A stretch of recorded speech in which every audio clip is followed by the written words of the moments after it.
You've probably started strong more times than you can count. New goals, fresh notebooks, bold declarations. This time, I'm sticking to it. And yet, somewhere between day 3 and week 2, it fades. Not because you're weak, not because you lack ambition, but because no one taught you how to stay consistent when the motivation disappears, when progress slows, when the real-life distractions punch through the door uninvited. The truth? Consistency isn't about doing more. It's about doing what matters again and again, especially when it's inconvenient, boring, or invisible to others. In this video, we're cutting through the fluff. No hype, no empty mantras. Just the 8 real reasons you can't stay consistent, paired with direct, actionable fixes that actually work. Whether you're building a business, rebuilding your habits, or trying to trust yourself again after years of stopping and starting, this is your reset. This is your moment to build the kind of mental discipline that doesn't rely on mood swings, energy bursts, or external pressure. And if even one part of this hits you in the gut, pause and drop your story in the comments. You're not the only one fighting this battle, but the difference starts when you stop hiding it. Subscribe for more no-nonsense strategies on mindset, focus, and personal accountability, because the future belongs to those who follow through.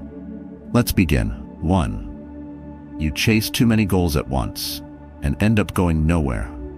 Be honest, how many unfinished goals are floating in your life right now? That fitness program you started last month but dropped after a week. The side hustle you got excited about for 2 nights straight, then ghosted. The self-discipline routine that looked great on paper until reality hit on Wednesday. The truth is, it's not a lack of effort that's holding you back. It's not laziness. It's fragmentation. You've got drive, you've got potential, but your energy is bleeding in 10 directions, and nothing's getting the full weight of your commitment. That's not a motivation problem. It's a consistency killer. The more directions you stretch yourself, the less depth you give to any of them. Your time becomes thin, your focus dissolves, and even your willpower starts to wobble. You tell yourself you're being productive, but what you're actually doing is scattering your strength across too many fronts. You're halfway in, halfway out, mentally switching between goals like tabs on a browser, and every tab left open is draining your clarity. At the end of each day, you're tired, not because you worked deeply, but because you worked distractedly.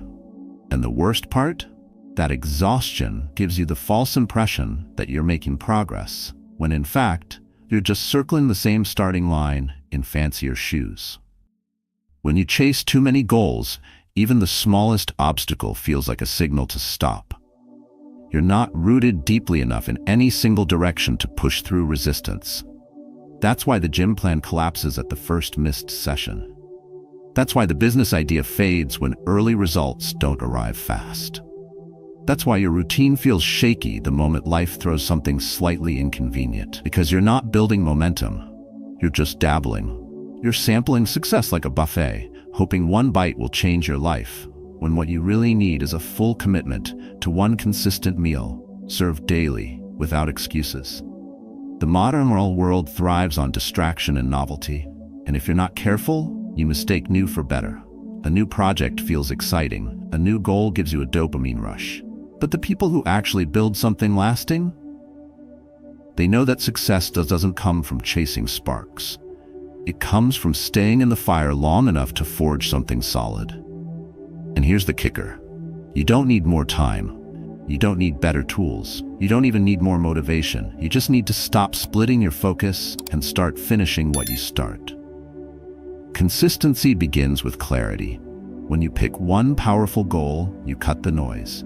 You eliminate the friction of indecision. You stop wasting energy on questioning what matters and start building a rhythm around it.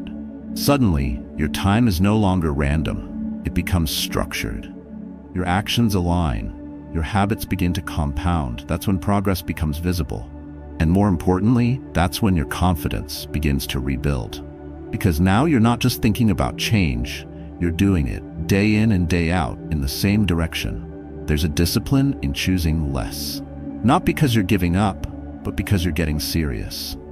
You're no longer chasing the feeling of progress, you're engineering it. And the moment you decide to give one mission your full attention, You begin training your brain to stay focused, to rebuild self-trust, and to develop personal accountability. 3 core traits that are at the heart of any strong identity. This shift doesn't just improve your routine, it rewires your sense of who you are. But to get there, you must be willing to let go. Let go of multitasking as a badge of honor. Let go of the belief that doing more means achieving more. Let go of chasing external validation for how busy or ambitious you appear. Instead, choose one commitment that feels meaningful. Let it be the anchor. Let it shape your day, your priorities, and your discipline. Treat it not as a hobby, but as a non-negotiable contract between who you are and who you're becoming. When you do that, things begin to shift. You start seeing traction where before there was only motion. You stop quitting halfway and begin stacking small wins that build momentum. You protect your energy instead of wasting it. You become less reactive, more deliberate. And the best part? You don't need to tell anyone, because your consistency will speak louder than your goals ever could. If this speaks to you, pause and ask yourself, what is one mission I'm ready to commit to fully? Not next week. Not when I feel more ready. Now. And if you've been there before, stuck in the loop of starting and stopping, share your story in the comments. This isn't about perfection. It's about finally breaking the cycle and doing what works. The difference starts when you stop chasing everything and decide to finish something. 2. You say yes too easily, and your time gets hijacked. Last week, I blocked out 2 hours to finish a task that actually mattered. I was determined, focused. I turned off notifications, brewed a strong cup of coffee, sat down, and then came the neighbor. Just a quick favor. Then a coworker called to vent about something that wasn't even urgent. Later, an old friend texted, "Drinks tonight? Just 1 beer." I said yes to everything. And of course, the project didn't get done. Not because I was lazy, but because I never protected the time I swore I would. That's how most of us lose the battle. Not to big emergencies, but to 1,000 small distractions disguised as harmless interruptions. You don't fall behind because you're irresponsible. You fall behind because you're too accessible. This is the trap nobody talks about. In a world obsessed with hustle and optimization, people assume that the biggest threat to consistency is a lack of energy or planning. But the real danger is that you've trained yourself to say yes out of habit, without checking whether that yes costs you your mission. You say yes to avoid discomfort, yes to avoid guilt, yes to stay polite, and every time you do that, you shrink your own space to grow. You think being agreeable makes you a good person, but too often, it just makes you a person with no time left to build the life you actually want.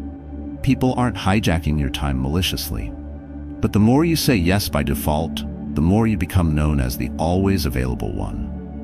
And that reputation starts working against your consistency. The truth is, self-discipline isn't just about what you do. It's also about what you allow. When you let your schedule be ruled by whoever asks loudest, your most important work gets buried under noise. You end the day mentally tired, but spiritually empty, because you were busy, but not effective. You showed up everywhere, but never really made progress in the place that matters most. This is how energy drain works in disguise. It doesn't always come from toxic people or dramatic chaos. Sometimes it comes from good people with bad timing. Sometimes it's small talk you didn't want, an errand you didn't need to run, a conversation that could have waited. All of it seems harmless in the moment, until you realize your goal has been sitting untouched for 3 days. You don't need more motivation to get things done. You need more emotional boundaries around your priorities. And the way to start is surprisingly simple. Pause. Just pause before you respond. Ask yourself a real question. Is this in alignment with the version of me I'm trying to become?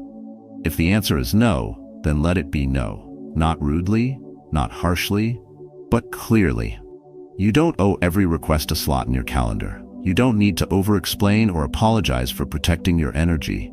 Saying no isn't rejection, it's direction. It's choosing to protect your momentum over pleasing someone in the short term. And if that makes some people uncomfortable, let it. Because the ones who truly respect you will understand. The ones who don't are not your responsibility to manage. There's power in choosing your yes. When you stop reacting and start responding with intention, your time stops leaking into places it doesn't belong. Your day becomes yours again. You feel lighter, not because you're doing less, but because you're doing what actually matters. And when your actions are aligned with your real priorities, you begin to build mental discipline, not just productivity. You become calmer, sharper, focused not just on activity, but on traction. This is how consistency becomes possible, not by working harder, but by protecting the windows where real progress happens. It's not just about time, it's about identity. Because every time you break your plan to please someone else, your brain notices. And slowly, you start believing that your priorities can always wait, that your goals are optional, that your dreams are less urgent than someone else's schedule. That belief quietly chips away at your momentum until one day, you're not even sure what your plan was in the first place. Saying yes too easily doesn't just cost you minutes, it costs you self-trust. And the more you lose that, the harder it becomes to rebuild consistency from the inside out. So take this seriously. Your time isn't neutral, it's an investment. Every yes is a trade-off. And you can't stay consistent if you keep giving away the hours that are supposed to build your future. You don't need to cut everyone off. You just need to cut through the habit of defaulting to yes when your growth requires no. And the more you practice this, even when it's uncomfortable, the more your energy will begin to return. You'll feel it when stacking. The more space you'll have to focus on the one thing that actually moves your life forward. Suppose that idea feels challenging. Good. Growth often starts with learning how to disappoint others, so you can finally stop disappointing yourself. 3. You copy unrealistic routines, and it breaks you. Have you ever tried walking in someone else's boots? They look great in the ad, rugged, clean, broken in, just enough to seem lived in. But the moment you slide your feet inside, something feels wrong. The fit is off, the pressure points dig in, blisters form before you've taken 5 real steps. That's exactly what happens when you try to follow someone else's routine. You think you're borrowing success, but what you're really doing is borrowing discomfort that doesn't belong to you. The problem isn't that you're undisciplined. The problem is that you're trying to live inside a system that wasn't built for your life. You scroll through YouTube or Instagram and see creators waking up at 4:30 a.m., meditating in silence for 45 minutes, drinking green juice, journaling their life vision, cold plunging into discipline, then reading 40 pages before breakfast. You try to imitate it all, maybe even nail it for a day or two. But by day 5, you're exhausted. Not just physically, but mentally. Your mind starts rebelling, your energy crashes, and everything that felt like progress now feels like punishment. You tell yourself you failed, but the truth is that you were trying to build consistency inside someone else's identity. This is how comparison robs you. It makes you forget that your life has a unique structure. Your job, your family, your sleep needs, your stress levels, your mind, they are not generic. They are yours. When you force a high-performance routine built for someone else's world onto your own, you break not because you're weak, but because the structure doesn't hold. You've spent your energy fighting against your own rhythm instead of building within it. And consistency doesn't survive in that kind of misalignment. What no one tells you is that the most powerful routine isn't the flashiest. It's the one you'll actually repeat on a bad day. That's the test. Can you still do it when you're stressed, tired, busy, when your kids are sick? When does work explode? A true routine doesn't collapse under pressure. It flexes, it bends, it gives you anchors, not shackles. And if your routine only works in ideal conditions, it's not a routine. It's a fantasy. The mistake most people make is trying to discipline themselves into someone else's version of success. But discipline isn't about mimicking, it's about designing. You don't build mental discipline by waking up at an arbitrary hour.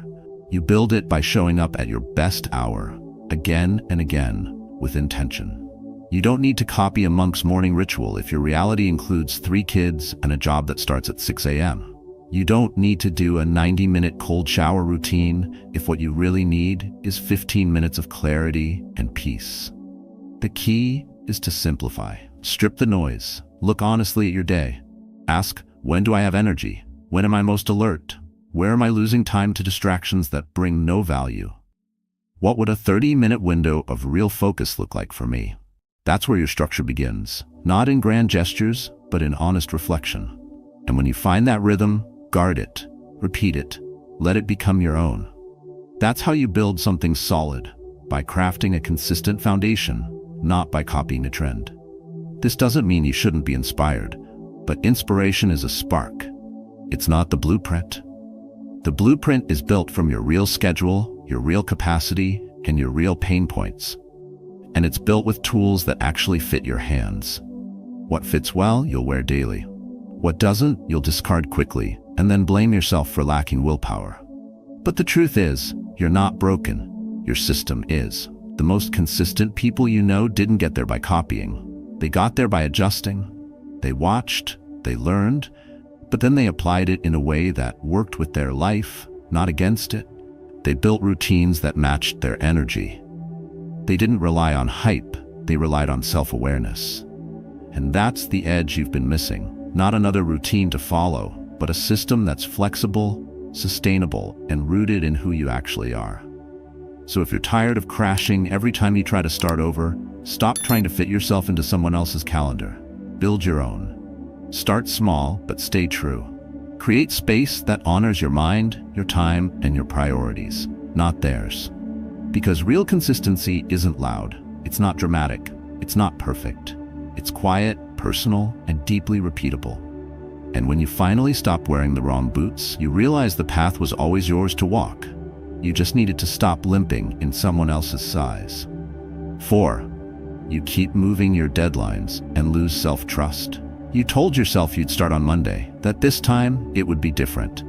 You set the date, made the list, even gave yourself a little pep talk. But Monday came and went. So you pushed it to Wednesday. You justified it, just a couple more days, you said, to get in the right headspace. Then Wednesday turned into next week, which quietly became next month. And now, if you're honest, it's been 3 months. The thing you said mattered still sits untouched. You don't need me to call you out.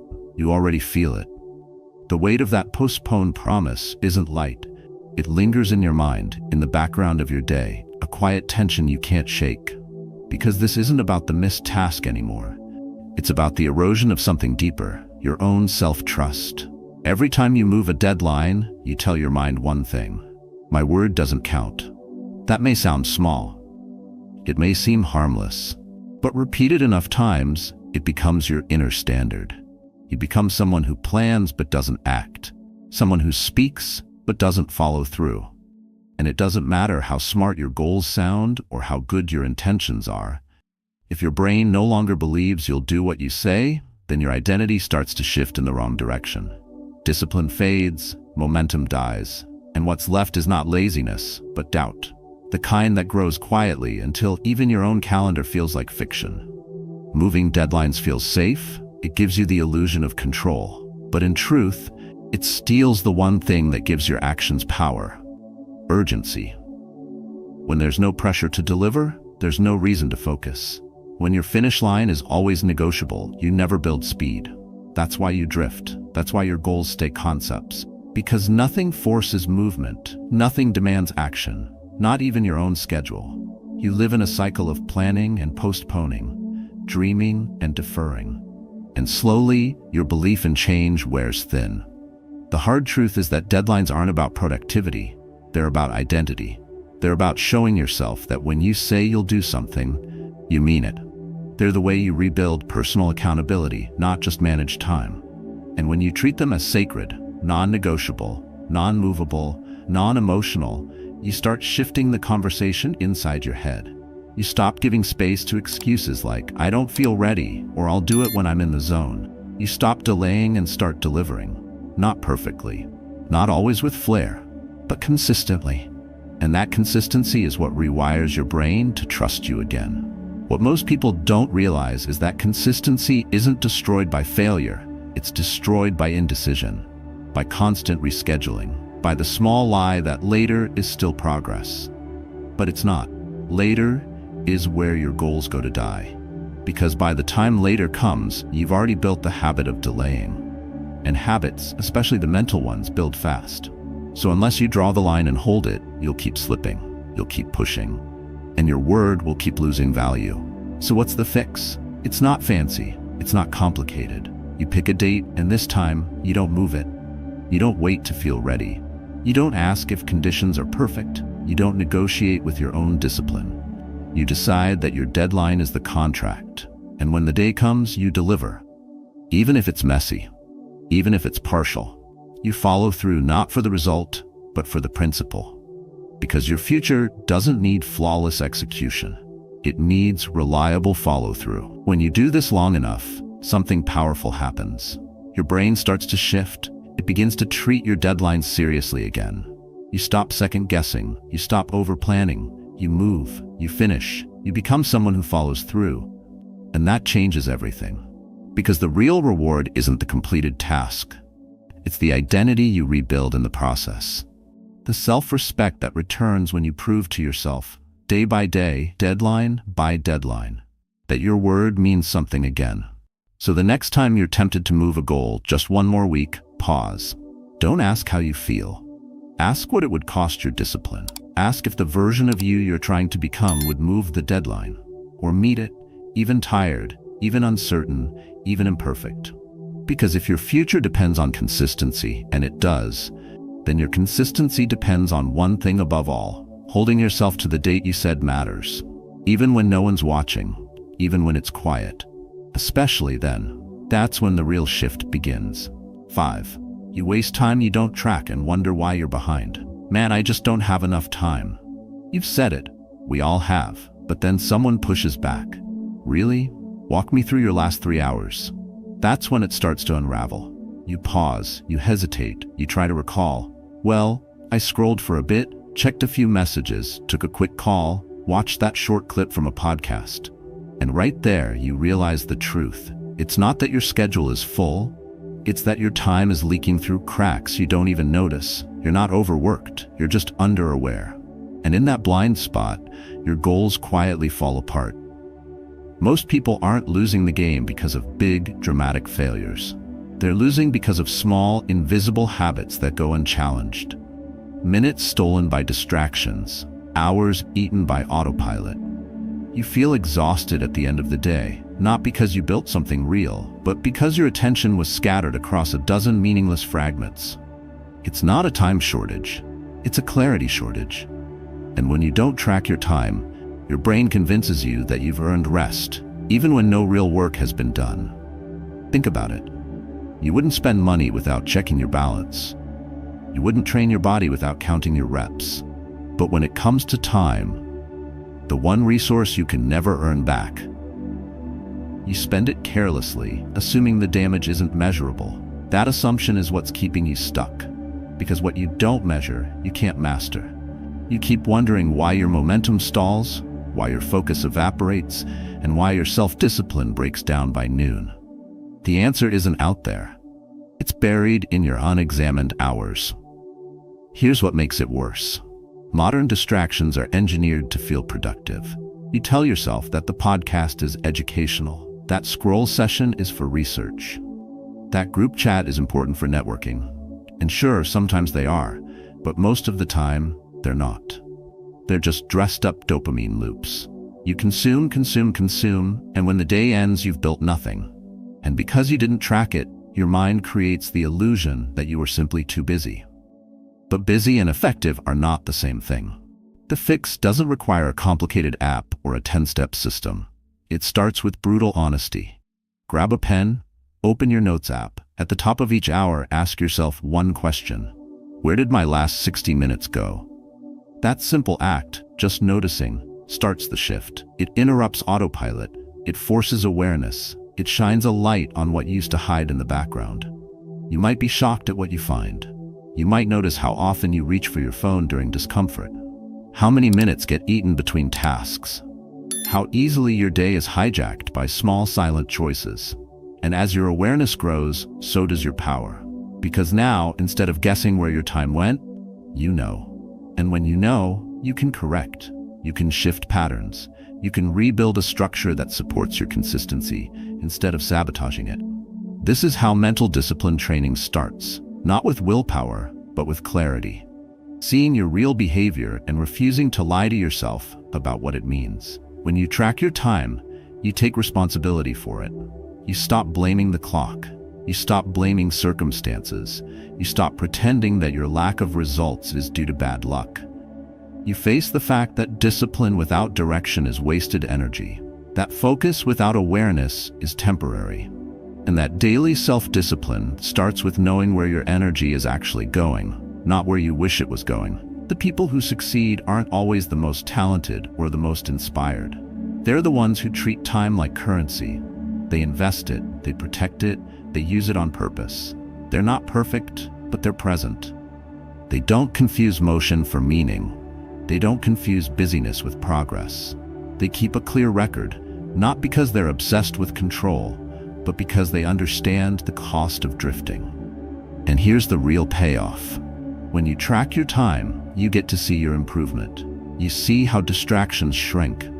You see how your focus window expands. You see how small tweaks lead to bigger results. And that visible progress builds belief. Suddenly, you're not guessing if you're getting better, you have proof. That proof becomes your momentum. That momentum becomes consistency, and that's how the spiral begins to turn in your favor. So if you feel behind, start here. Not with a new goal, not with more hustle, but with one question asked often: where did my last hour go? The answer may sting at first, but what it gives you in return, clarity, control, and quiet confidence, is worth far more than any excuse. 6. You wait for motivation to feel right and keep delaying your life.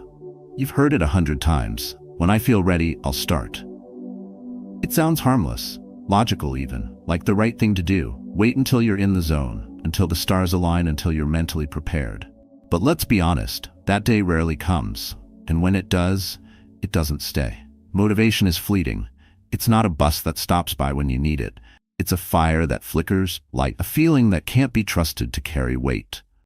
The more you wait for it, the longer you delay the life you say you want.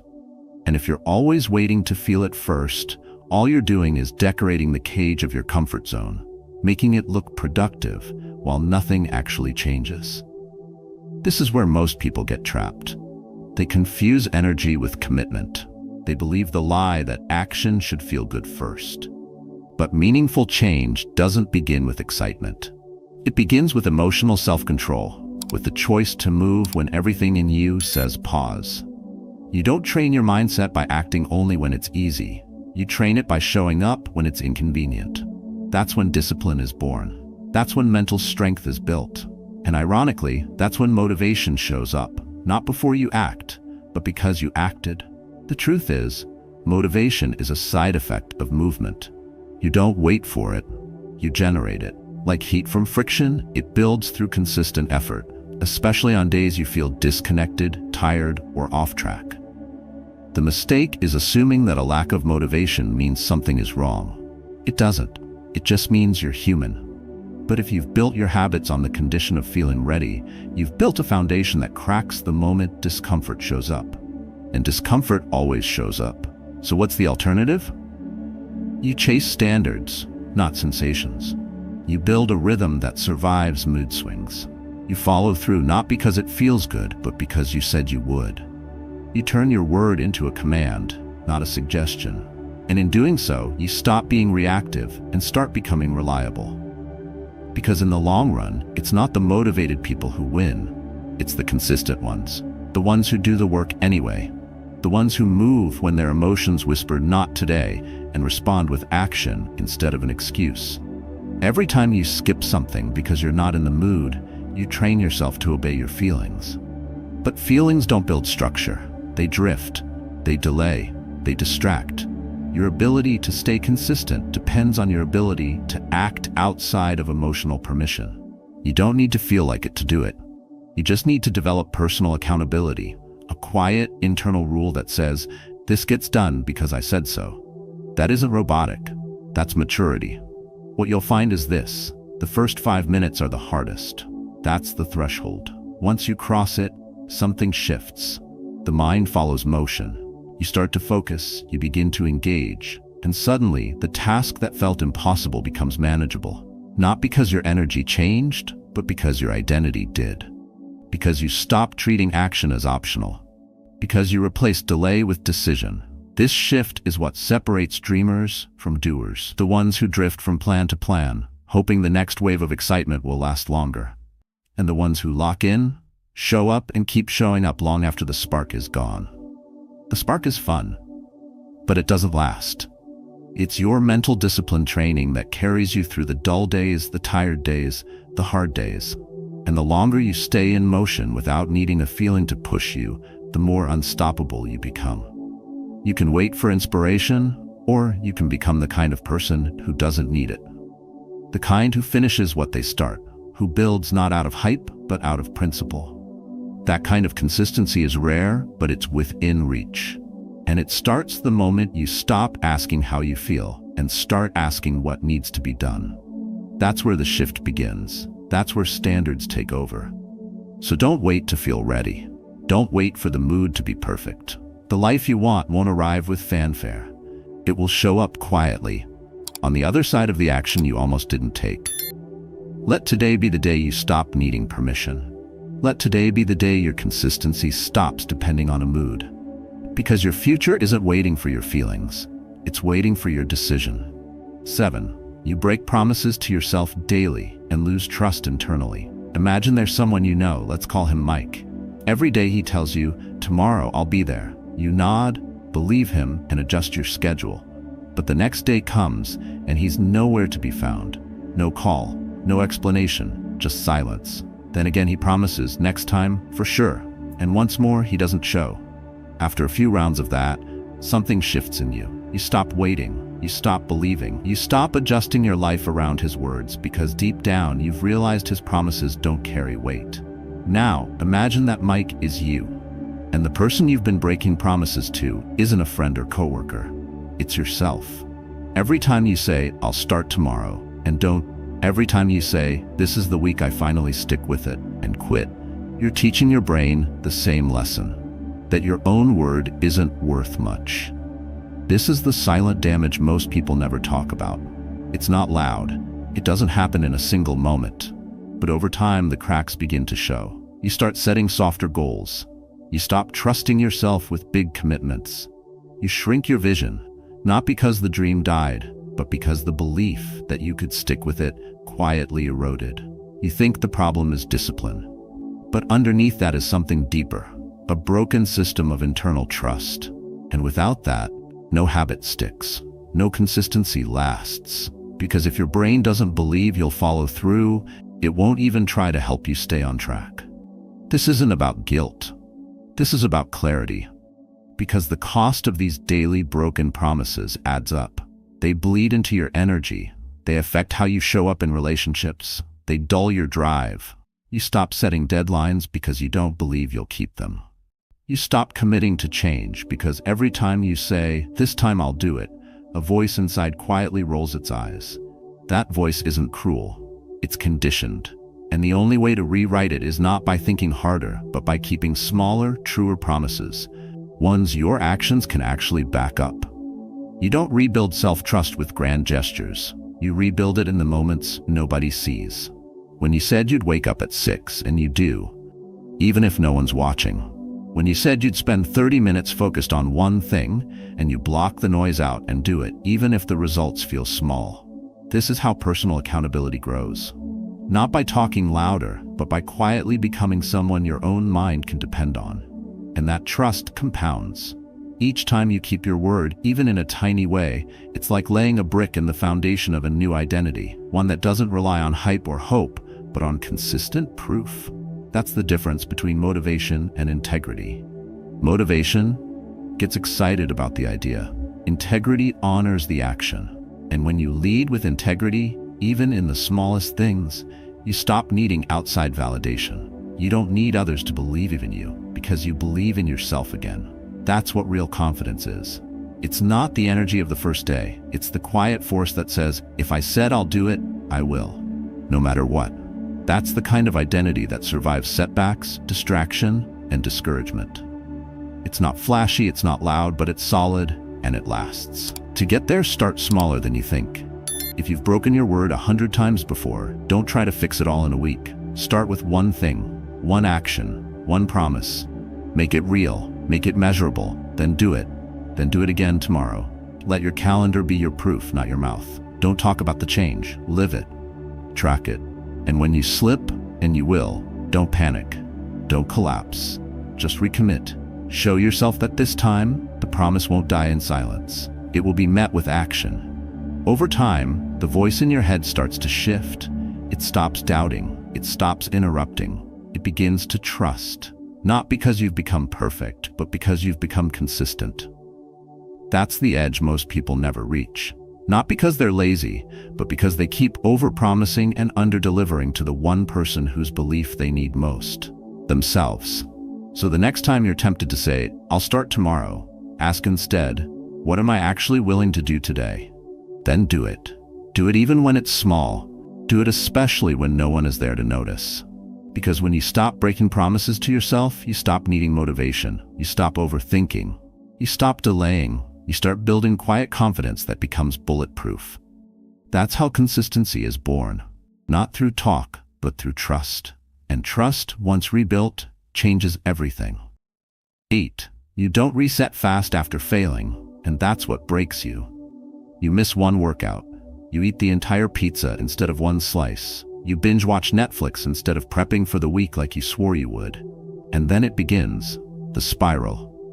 You start whispering to yourself, "I messed up again. I'll restart Monday. Or maybe next month when I feel better." That voice sounds calm at first, like it's giving you space, giving you time. But what it's really doing is installing a dangerous delay. It wasn't the pizza that broke your progress. It wasn't the missed workout or the lazy day. It was the time you waited to reset that drained the momentum out of you. That's where most people fall apart. Not in the mistake itself, but in the emotional pause that follows. You think the failure means you're not disciplined, but what if the real issue is that you've trained yourself to associate imperfection with collapse? That, unless you do everything right, you do nothing at all? That's the all-or-nothing mindset that ruins people with potential. And if you don't challenge it, you'll keep sabotaging your own rebuild. The truth is, every high-performing person you admire has slipped. The only difference is how quickly they got back on track. They don't wait for motivation. They don't punish themselves with guilt. They don't need a new month or a dramatic wake-up call. They just reset quietly, decisively, immediately. Consistency doesn't mean zero mistakes. It means fewer wasted days. And the only way to make your days count is to stop waiting for the perfect comeback. You don't need a new journal or a new plan. You need a system that expects failure and builds recovery into the routine. Because when your standard is perfection, one slip feels like a collapse. But when your standard is show up again, even your worst day has a lifeline. And that lifeline is built on a decision. No matter how I fall, I rise the next day. Non-negotiable. Let's get brutally honest. What destroys your consistency isn't the external chaos, it's the internal shame. It's how you talk to yourself when things don't go as planned. You go quiet, you disappear from your goals, you ghost your own routines. And all the while, you keep feeding yourself the same lie. I need to feel better first. You don't. You need to act. Action is what clears shame. It's what shakes the dust off and restarts momentum. Feelings can come later, but right now what you need is motion. Forward, no matter how slow. If you want to build unbreakable consistency, build a reset rule. Something so simple, so grounded, that even when your emotions are spiraling, you can hold on to it. For example, if I miss a habit today, I must return tomorrow. No debate. That's your anchor. That's how you stop turning one mistake into 5. Because the delay between your fall and your comeback is the true danger zone. The longer you wait, the louder the self-doubt becomes. The more you analyze what went wrong, the more paralyzed you get. And soon, you're not just dealing with a missed workout, you're dealing with identity erosion. Every time you delay your reset, you give power to the part of you that wants comfort more than growth. That part isn't evil. It just wants safety. But you're not here to play safe. You're here to train your consistency like a muscle. And like any muscle, it doesn't grow when things go perfectly. It grows when you push through resistance. through the days that don't look impressive but still move you forward. That's how emotional resilience is built, by shortening the time between your fall and your return. So stop making your slip-ups a story. Stop narrating your guilt like it's a plotline worth repeating. What happened, happened. You're human. Fine. Now what? You either sit in the mud or you wipe your face and take one step forward. That's the rule. No drama, just movement. Even when your confidence is shaken, even when you feel like a fraud, even when the old voice in your head says, "Here we go again," you respond with action. That's how you turn shame into strength. In the end, consistency isn't a streak. It's a decision to always return. No matter how messy, no matter how late, no matter how tired. The most powerful people you'll ever meet aren't the ones who never fall. They're the ones who never let a fall decide who they are. So let today be your reset. Not because it's convenient, but because your identity demands it. The faster you return, the less power failure holds. And when failure no longer controls your rhythm, you become unstoppable. Not perfect, not flawless, but consistent. And that's what builds legacies. One reset at a time. Consistency isn't magic. It's not something you're born with or something you wait to feel. It's a skill, a discipline built through quiet, deliberate choices. When you stop chasing perfection and start showing up again after every slip, you stop being controlled by guilt. You regain emotional clarity. You reclaim your time, energy, and identity. Most people break not because they fail, but because they don't know how to reset. They drift in silence, hoping one day they'll feel ready. But that day never comes unless you act first. So today, let this be your shift. Detach from outcomes you can't control. Focus on one mission: protect your energy. Rebuild trust through daily action. The way forward isn't about doing more, it's about doing what matters with discipline. So tell me in the comments, which of these 8 reasons hit hardest for you? And more importantly, what will you do differently starting tomorrow? If this video brought you clarity, helped reframe your mindset, or gave you a practical way to overcome inconsistency, leave a like and subscribe. We'll keep going deeper into how to master your emotions, protect your peace, and train a stoic mindset that actually lasts.